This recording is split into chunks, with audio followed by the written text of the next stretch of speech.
Ano ang mga multo sa panahong ito? Mga multong bumubutas sa bulsa nating mga Pilipino. Pinoy pala ang itatayo. Sabi po nila, yun po ang design na ibinigay sa amin. So, sabi ko bilang karanasan namin dito, pag sobrang lakas ang bagyo, malakas ang baha nito. So, dapat tulay ang itatayo dito. Nariyan ang mga tulay at kalsada raw sa gitna ng kawalan. Too late na para makonsider yung mga ganung factor. Too late na kasi yung allocation nandyan. Ayun nga po ang nakakalungkot. Yung unang pag-uusap namin ni dating Congressman Mitra, ang sinasabi niya sa amin, bibigyan kami ng program of works para ma-monitor namin ng maigi yung pagkakagawa.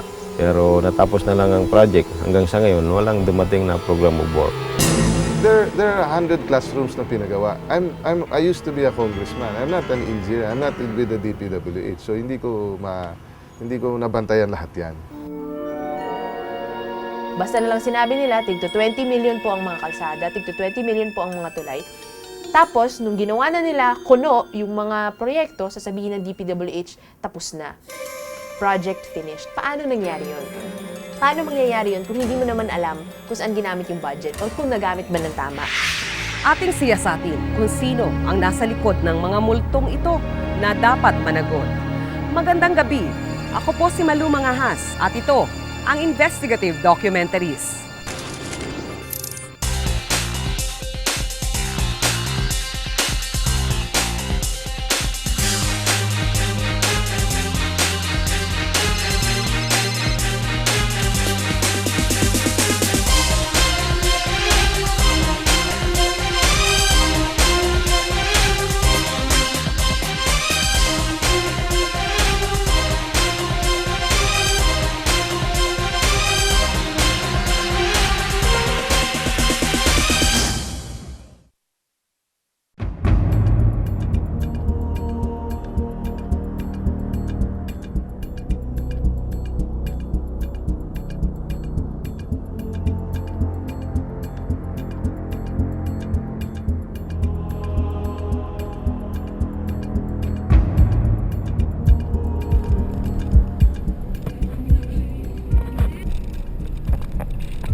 Shortcut yun ma'am, papuntang Belong, Quezon.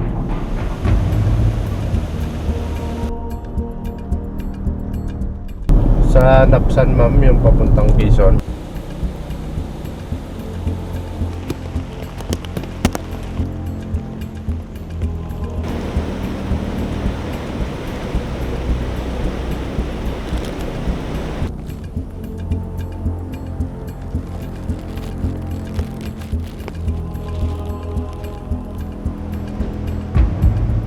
Wala, hindi kaya yung baha ma'am Malakas pa. Baka ianod tayo dyan ma'am.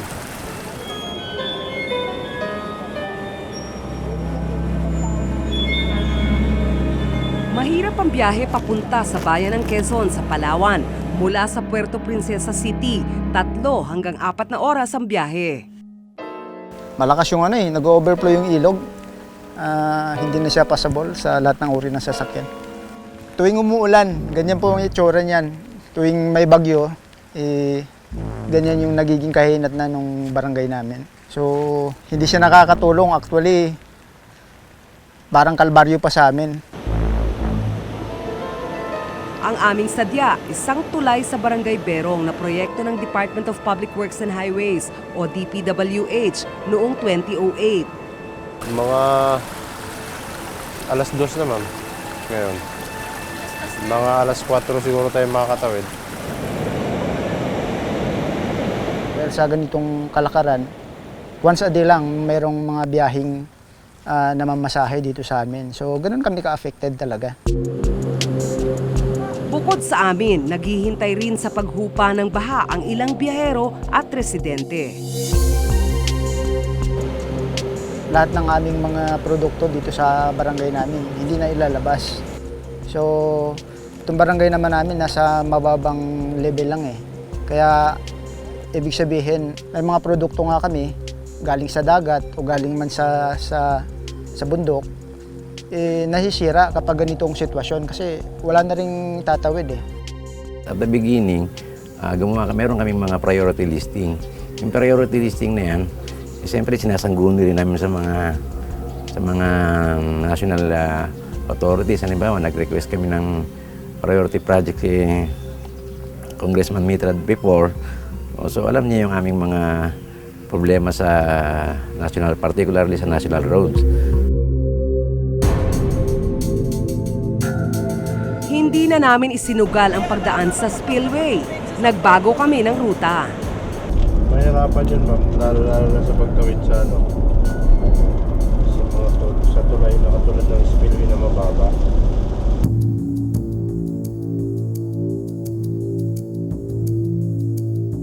Inabot kami ng gabi sa daan kaya kinabukasan na kami tumuloy sa Barangay Berong.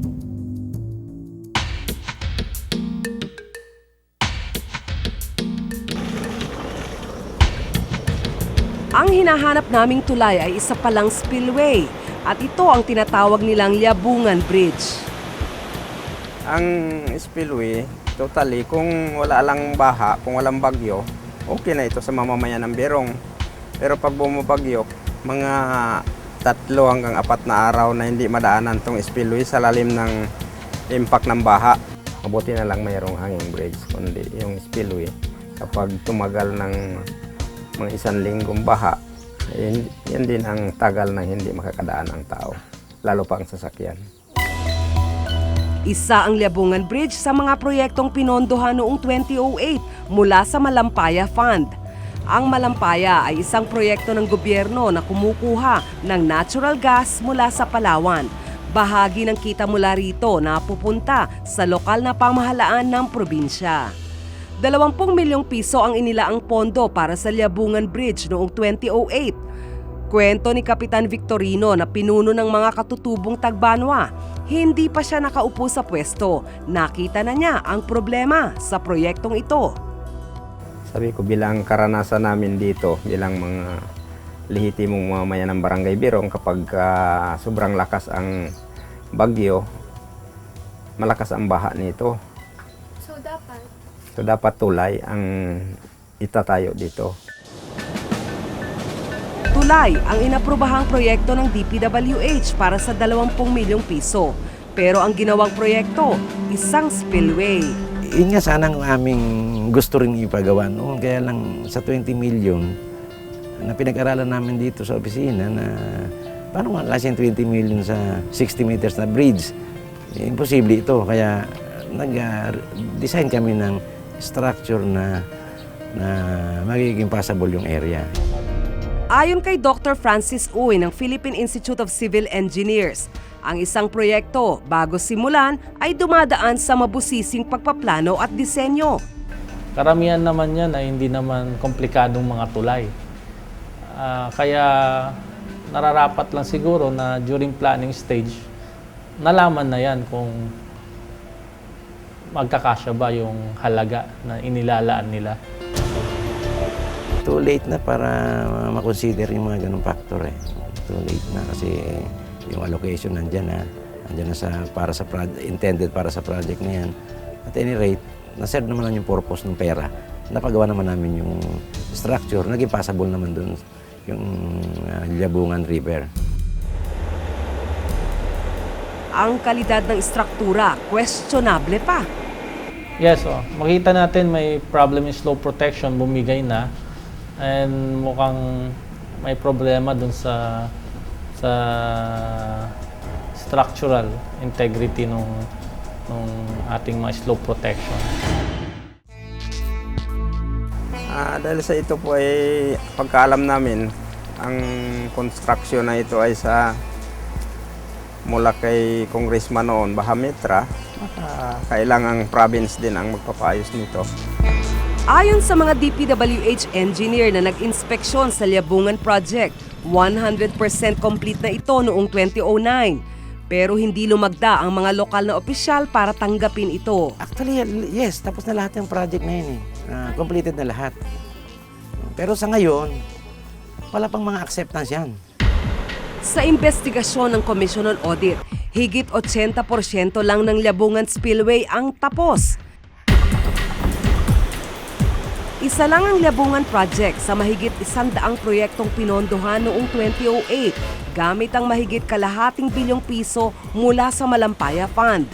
Lahat ng proyektong ito itinayo sa ikalawang distrito ng Palawan noong taong iyon.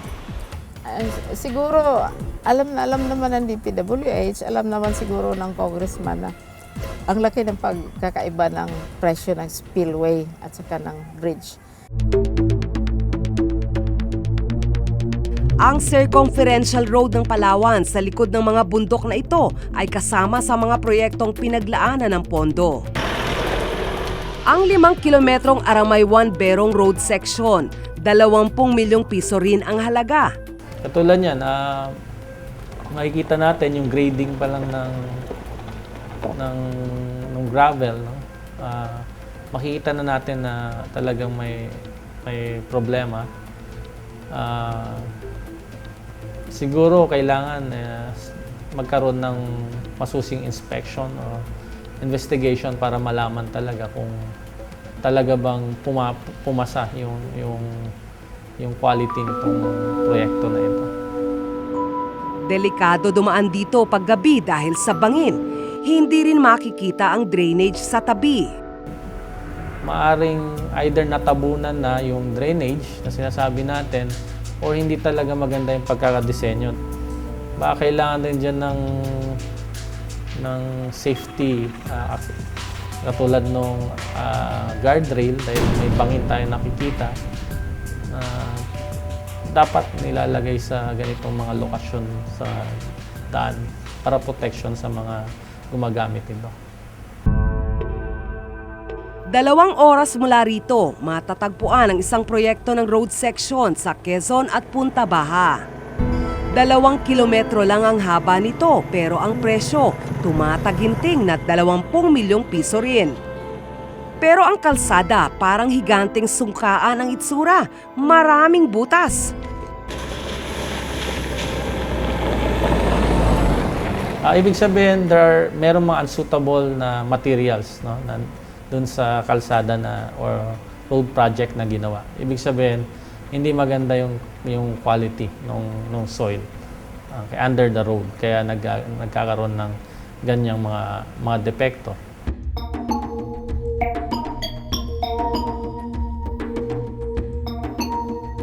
Dumiretso kami sa bayan ng Rizal na halos ay nasa dulo na ng Palawan.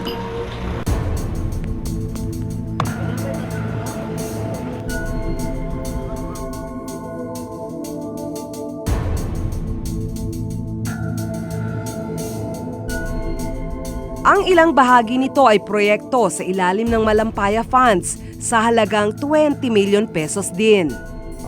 Matindi rin pong kahirapan nitong daan. Magmula 10 years pong nakaraan. Kasi matagal na po hindi na-scripan. Siguro mga sobra na po 10 taon. Okay, yan. Hindi ko na siya matatawag na gravel road. Sa itsura pa lang yan. No? Hindi nga natin matawag na kalsada yung ating nakikita. No? Dahil talaga namang napakahirap daanan. No? Makikita natin na napakalaki yung kailangang improvement na gawin dyan. Kaya nga pag may mga activities sa bayan ng Rizal, hindi po kami nakakarating dahil sa hirap ng daan. Kasi kung mag-arkila po kami ng motor, ang gagastusin namin papunta lang ng Rizal, gumagastos kami ng sobra 1,000. Arkila sa motor ay 1,400. Samantala pagdating ng Rizal, papunta ng Puerto ay 350 pesos lang. Hirap na hirap po kami sa gastusin pag pupunta kami ng bayan ng Rizal.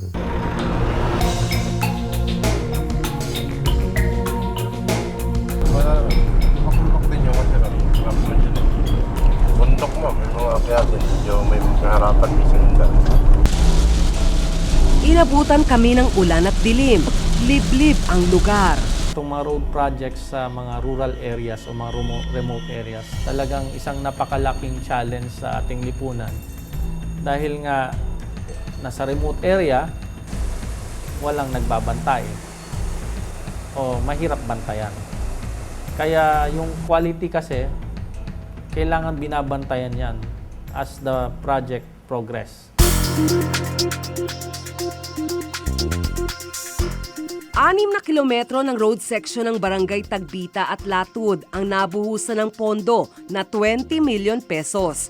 Pero mga 3 kilometro lang ang ginawa ng DPWH. Patsi-patsi ang road section na inayos nila. Hindi ko naman sinasabing kulang. Siyempre, yun lang yung allocation. Pagkakasahin na lang ng implementing agency kung yung available ng pera para ma-maintain ng maayos yung kalsada. Selected lang yung mga section, yung mga hardly passable, yung may mga particularly may mga landslide, yung mga drainage, kailangan ma-replace ng major structure.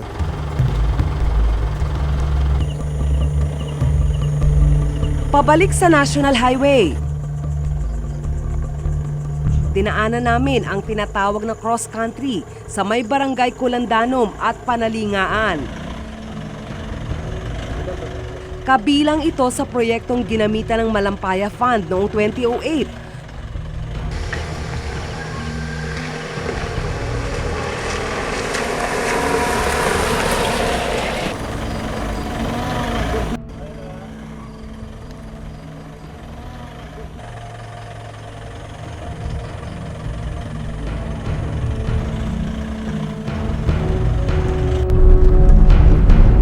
May nadaanan kaming malaking butas sa kalsada. Mga ilang buwan na ho? Mga 1 buwan. Kasi September pa ito na gano'n eh. September pa na baha dito na malaki. Ito na pagkatibag niya. Sino pong nag-aayos? O may nag-aayos na ho ba? May nagpunta na dito? Wala pa.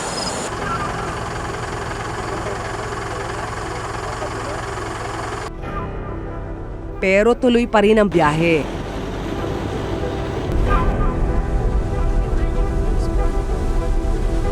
Hindi natin namalaya, nakadaan na pala tayo sa lilo. Hindi kayo bagsak yan?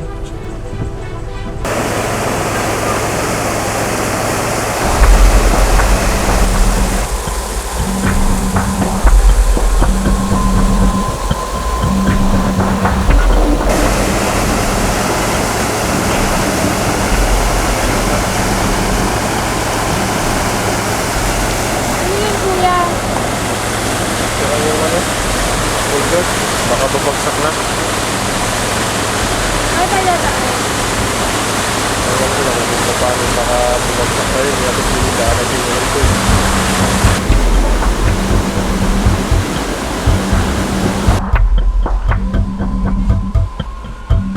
Mas malalim ang lubak sa mga sumunod na bahagi ng kalsada. Ang grabing hirap ng daan dyan. Yung dyan sa ano na yan, yung highway, dapat dito sana dapat magdaan lang yung mga motor. Tapos doon sana yung mga ano yan, yung sasakyan na malalaki, dapat dyan sila sa highway. Ay dito lahat sila dumadaan. Kaya nasira yung mga daan. Itinatanggi ng DPWH na kasama ito sa mga Malampaya projects. Pero ayon sa DBM at COA, kasali ito. Gayon din, mismong DPWH ang nag-report sa COA na 100% na itong tapos. Pero ayon sa COA, 97% lang. Once na ito ma-convert at ma-finalize yung conversion to national road, ang maintenance nito magiging panahon namin ng Palawan Second. Kaya hindi na magiging problema ito. Kaya nga, sa ngayon ang status nito ng conversion nasa DNR na.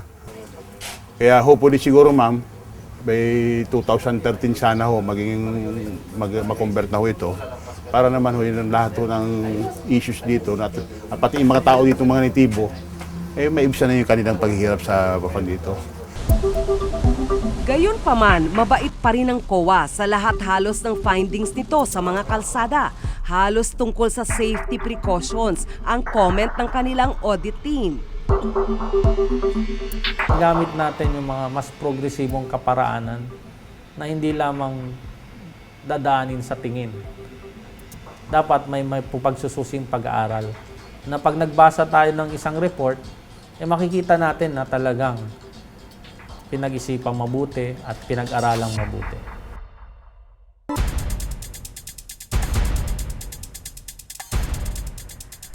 Si Governor Abraham Mitra ang nakaupong kongresista noong panahong iyon. Siya ang lumakad sa Malacanang para makakuha ng pondo mula sa Malampaya, ang Palawan.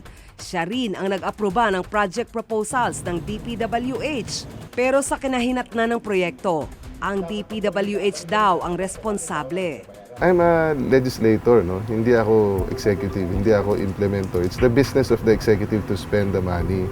And tayo naman, ang alam ko, they have very strict yung audit procedures sa COA. At saka alam ko na meron din mga inspectorate na dumarating. At saka alam ko, mismong ang DPWH, merong auditor, merong internal controls. Totoo yun, no? Ang implementing agency sa DPWH, pero sa kanya nanggaling ang funds, no? Yung parang pork barrel niya. Ngayon, kung nakita mo na yung DPWH ay parang the money, parang nakurap yung money, dapat ikaw na mag-spearhead na kasuhan tong mga taong ito. Pero he did nothing. At siya pa yung nagdidepensa roon sa mga engineers ng DPWH. Tinanong din namin ng gobernador kung bakit madalas ay 20 million pesos ang halaga ng bawat proyekto. It's their, kumukuha kami ng data galing sa executive para i-submit namin sa DBM, tapos sila ang nag-i-implement. Hindi rin naman kami kayang magsukat ng dyan. Sila ang nakakaalam ng critical sections. Sa kabuuan, 21 kalsada at tulay ang ginamitan ng Malampaya Fund sa distrito ni Mitra noong 2008. Parehas man o hindi ang sukat at laki ng bawat proyekto, 20 milyones ang presyo bawat isa. Sabi nila, tigto 20 million po ang mga kalsada, tigto 20 million po ang mga tulay. Tapos, nung ginawa na nila kuno yung mga proyekto, sasabihin ng DPWH, tapos na. Project finished. Paano nangyari yun? Paano mangyayari yun kung hindi mo naman alam kung saan ginamit yung budget o kung nagamit ba ng tama? Ayon sa COA, halos 22 million pesos ang sobrang pondo para sa 43 proyektong ginawa sa District 2 noong 2008. 493 million pesos lang ang kailangan, pero halos 515 million pesos ang inilaang pondo. Lumalabas na di sumunod sa tamang proseso ang pagpili ng mga kontraktor. Sa simula pa lang, hindi inilabas sa website ng gobyerno ang tungkol sa bidding ng 43 proyekto. Malinaw itong paglabag sa Government Procurement Reform Act. Sa huli, pare-pareho ang mga nanalong kontraktor sa bidding at nabigyan ng higit pa sa isang kontrata. Ang kumpanyang RC Tagala nakakuha ng 12 kontrata na nagkakahalaga ng mahigit 138 million pesos. Sinubukan naming kunin ang pahayag ng kumpanya pero hindi sila nagpaunlak ng panayam. Pero ayon sa affidavit ni Engineer Rosano Tagala, hindi raw napunta sa kanyang kumpanya ang lahat ng kontrata.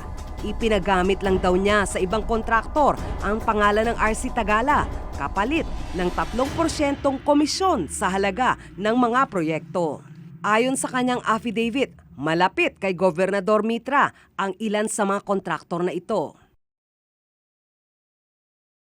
Sa bandang huli, ang mga taong matagal nang naghihintay at umasa sa maayos na tulay at daan, naunsyami lang.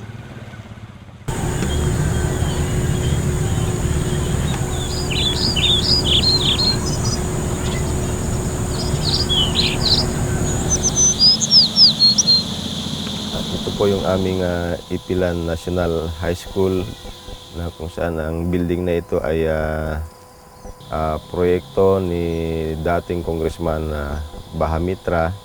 Ang building na to ay nagkakahalaga ng 1 million pesos. Maliban sa mga kalsada at tulay, nagpatayo rin ng mga silid-aralan sa mahigit 50 barangay sa ikalawang distrito ng Palawan gamit ang malampag funds. 100 milyong piso ang inilaan para sa 88 classrooms.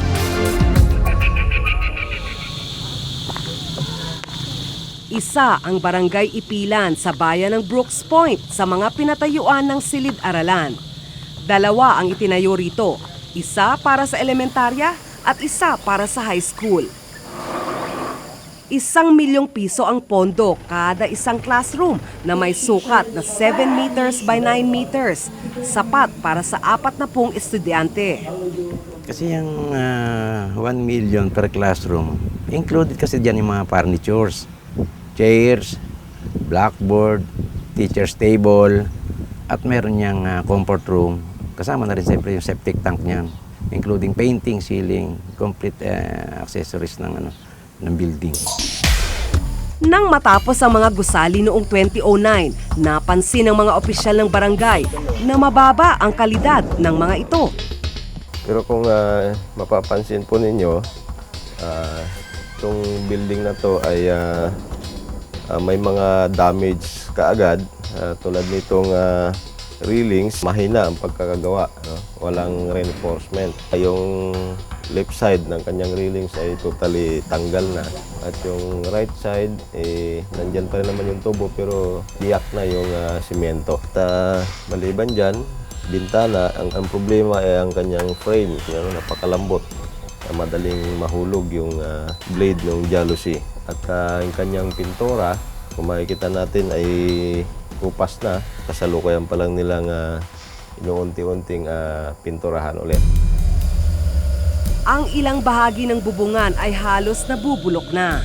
Kasi supposed to be, yung ginagamit na kahoy dyan ay matibay. Dahil kumbaga exposed yan sa init, sa ulan, maaring substandard. Ito po yung simento na natanggal dito, galing dito sa may taas. Ayan, makikita natin, mayroon nga siyang, ito na siguro yung pinaka-reinforcement nila, yung nag-iisang pako na concrete nail na 1/2 lang yata itong nakausli, 1/2 o 1 inch lang. So talagang walang katibay-tibay yan. Nagreklamo yung principal. Bago itayo ang mga classroom, hiniling ng mga opisyal ng barangay. Nabigyan sila ng kopya ng detalye ng proyekto. Ayun nga po ang nakakalungkot. Yung unang pag-uusap namin ni dating Congressman Mitra, ang sinasabi niya sa amin, bibigyan kami ng program of works para ma-monitor namin ng maigi yung pagkakagawa. So, kaya lang, dumating ang kontraktor, hinahanapan namin ng program of work, walang pinapakita sa amin. Diskumpiyado ang mga opisyal ng barangay sa ginastos na pondo para sa mga classroom. Para malaman kung sulit ang pondo, nagtayo sila ngayong taon ng Barangay Training Center na ibinatay ang disenyo at materyales sa classroom na ginawa ng DPWH. Ito po yung aming TISDA Training Center kung saan ay binigyan kami ng budget ng isang foundation, pintura na lang yung kulang. At ito ay nabuo sa halagang 371,000. Ginaya namin ang design doon sa building na ibinigay ni dating Congressman Mitra, pati materyales. Pero kung makikita nyo, ang wall nito ay mas makapal. At ang isa lang sa kaiba nito, yung bintana ay wooden jalousie. So, pero almost the same lang din naman ang price niyan. Paliwanag ng DPWH, sa bawat 1 milyong pisong pondo para sa classroom, 28 hanggang 30% ng pondo ay napupunta sa kontraktor at iba pang gastusin. 70% o katumbas ng 700,000 pesos lang daw ang direktang napupunta sa proyekto. Well, for me, maaari nga na 1 million talaga. Yan. Pero again, hindi ko sinasabi na yung nakikita ko ngayon dyan ay 1 million. Ibig sabihin, maring paggawa ng struktura na ganyan ay 1 million. Dahil kung ilalagay mo sa 1 million, that's only 15,000 per square meter. Napakababa na yan. Ibig sabihin, hindi maganda talaga yung mga finishing mo. Pero yung nakikita natin dyan, hindi ibig sabihin na hindi ko sinacertify na yan ay 1 million. Sa report ng Commission on Audit noong 2009, halos 2 milyong piso raw ang halaga ng mga depektong nakita nila sa 54 na classrooms na itinayo ng DPWH. Kulang din daw ang na-deliver na upuan at mababa ang kalidad ng mga mesa. Di rin naglagay ng tiles, railing at maging mga banyo kahit kasama ito sa pondo. You know, there are 100 classrooms na pinagawa. I used to be a congressman. I'm not an engineer. I'm not with the DPWH. So hindi ko nabantayan lahat 'yan. Saka ang trabaho ko gumawa ng batas, hindi yung magpagawa ng classroom.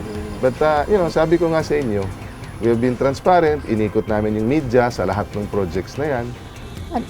Normally, nakikialam talaga ang politiko kasi siya ang nagdadala ng pera doon sa probinsya. Pinag-iinteresan niya. At saka may sarili siyang ideya kung ano bang klaseng proyekto ang gagawin.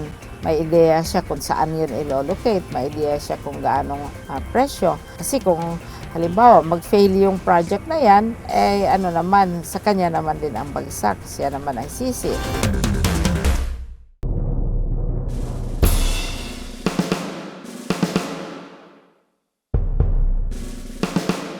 Halos kalahating porsyento ng kuryenteng kailangan ng Luzon ay galing sa Malampaya na nasa Palawan.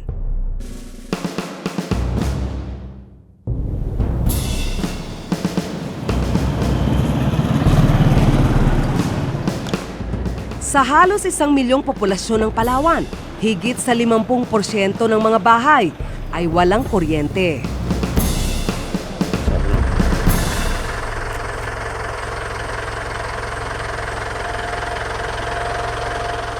May ilang katutubong panimusan o Muslim sa Palawan.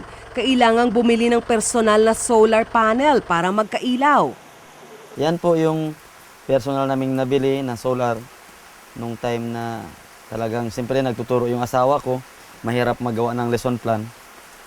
Yan na pagkasunduan namin mag-ano. Magkano po yan? 19,000 po cash. Tapos 3 ilaw. Pero hanggang sa ngayon po, hanggang sa nagkaroon ng aksidente na nawala si pinakamamahal naming gobernador, Socrates, ganito na rin po hanggang ngayon, ganito pa rin yung sitwasyon sa amin, walang ilaw.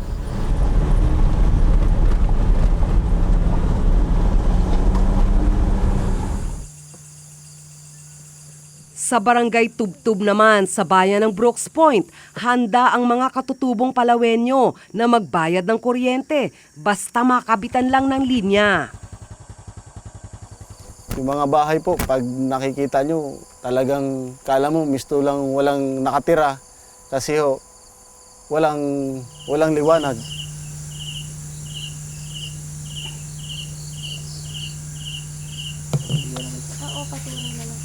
Dito nga ang malamagay.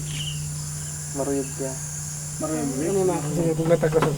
Bakit maaga po kayong matulog?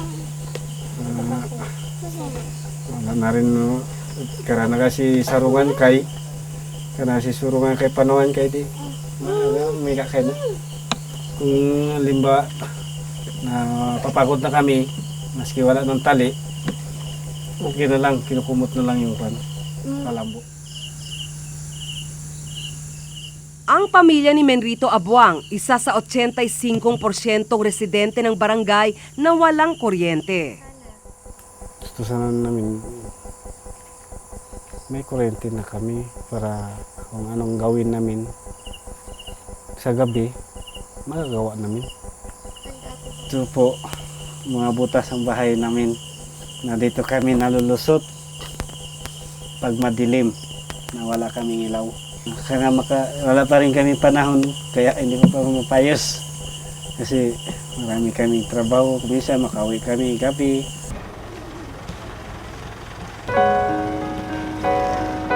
Bukod sa buwan at bituin, gasera lang ang umiilaw sa kanilang tahanan paggabi.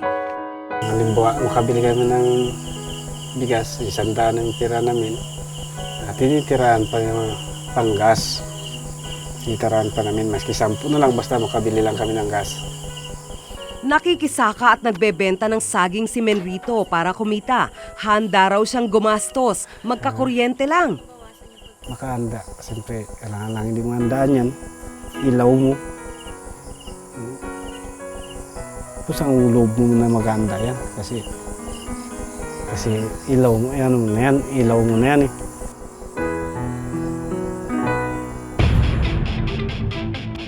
Nang simulan ang Malampaya Deepwater Gas to Power Project sa Palawan. Hiningi ng probinsya sa national government ang 40% ng kita mula rito. At last, ito yung break for Palawan. Alam, Palawan is a poor province. No? And we were even dreaming na maybe with these Malampaya royalties, we can turn Palawan into something like Singapore, a very modern city. No? Pero nakabinbin pa ang kaso sa Korte Suprema. Dahil dito, pumasok sa isang interim agreement ang Malacanang at ang probinsya, kasama ang ilan pang ahensya ng pamahalaan. Nag-umpisa yung transaksyon na yan ng 2004 elections. I think everybody needed the money at the time, sa election. At pati projects na pwede ipakita. Pagkatapos ng agreement, 2.57 billion pesos lang ang napunta sa probinsya. 10% lang ito ng kabuuang kita ng pamahalaan mula sa Malampaya noong 2008 na nagkakahalaga ng 25.5 billion pesos. Pinaghatian ng mga punong opisyal ng Palawan ng pondo para sa probinsya. 966 million pesos ang napunta sa provincial government sa pangunguna ni dating Governor Joel Reyes. 816 million pesos naman sa unang distrito sa pangunguna ni Congressman Tony Alvarez. Ang ikalawang distrito naman na hinahawakan ng nooy Congressman Abraham Mitra nakakalap ng 520 million pesos.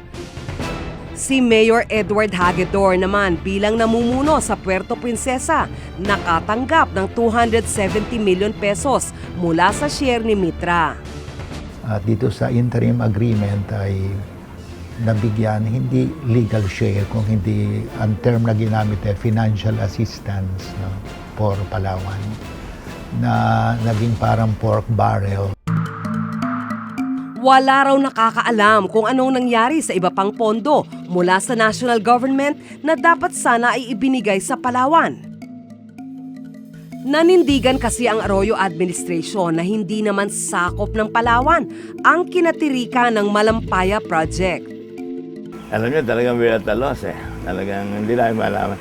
Actually, yung share ng Palawan dapat matagal na nakinabang ang buong probinsya dyan. Plus, of course, the city. Pero hindi namin alam kung bakit na-delay na gano'n. Well, of course, sabi nila may kaso sa Supreme Court.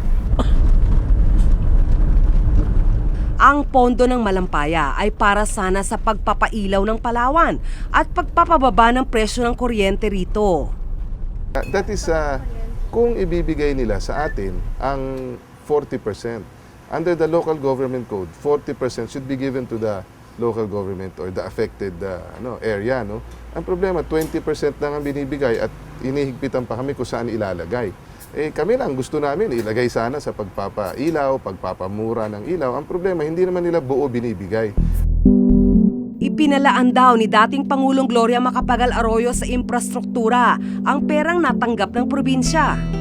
Ang dapat talaga, under the law, 80% yan gagamitin sa cost of power ma-reduce, yung cost of energy dito. Sa pagpapagawa ng kalsada papuntang underground river at pag-aayos ng baywalk ang ilan sa pinuntahan ng share ng Puerto Princesa. Sa kasalukuyan, halos 154 billion pesos na ang kita ng bansa sa Malampaya. Di man kumpletong nakuha ng Palawan ang parte nito sa kita ng proyekto, di maikakailang malaking tulong na sana sa probinsya ang mahigit 2.5 bilyong pisong pondo. Kung ako, na-misuse yan sa aking teritoryo, sasabihin ko ako. Di ba? Kung na-misuse yan sa District 2, District 1, hindi kanila responsibility yan. Kanila accountability. Kasi hindi ba naman pwedeng pondo mo yan eh. Hindi ka pwedeng maghugas ng kamay dyan na, hindi, binigay ko kay ganito, binigay ko kay ganon eh. Base sa 2009 COA report, may mga puna rin sa paggamit ng pondo ng dating gobernador na si Joel Reyes at ni Congressman Tony Alvarez ng unang distrito. Aba, gusto namin kung sino man yung responsible, di maakusahan sila, no? Para ipakita na ang corruption does not pay. Ghost everything talaga. Anything you can have, anything that is real can have a ghost. Anything that is real can have a virtual equivalent kung gugustuhin. Maayos na daan. Matibay na mga silid-aralan. Malaking tulong sana ito sa kabuhayan at edukasyon ng mga nasa Palawan kung nagamit ang pera ng buong katapatan.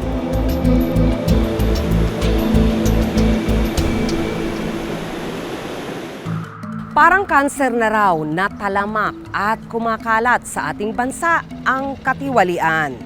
May barya-barya, may limpak-limpak, pero iilan lang ang napaparusahan. Kaya dapat lang lahat tayo ay magbantay para bawat sentimo ng kaba ng bayan ay masulit natin at laging may mabuting mapuntahan. Ang ID mo bilang Pilipino nagbibigay sa iyo ng pribilehiyo at responsibilidad na maging bahagi ng direksyon ng ating bayan. Magtanong, magsaliksik, linangin ang kaisipan. Kapag may katiwalian at pag-abuso, dapat tayong makaalam at makialam. Ako po si Malu Mangahas at ito ang Investigative Documentaries. Karapatan mong malaman ang katotohanan.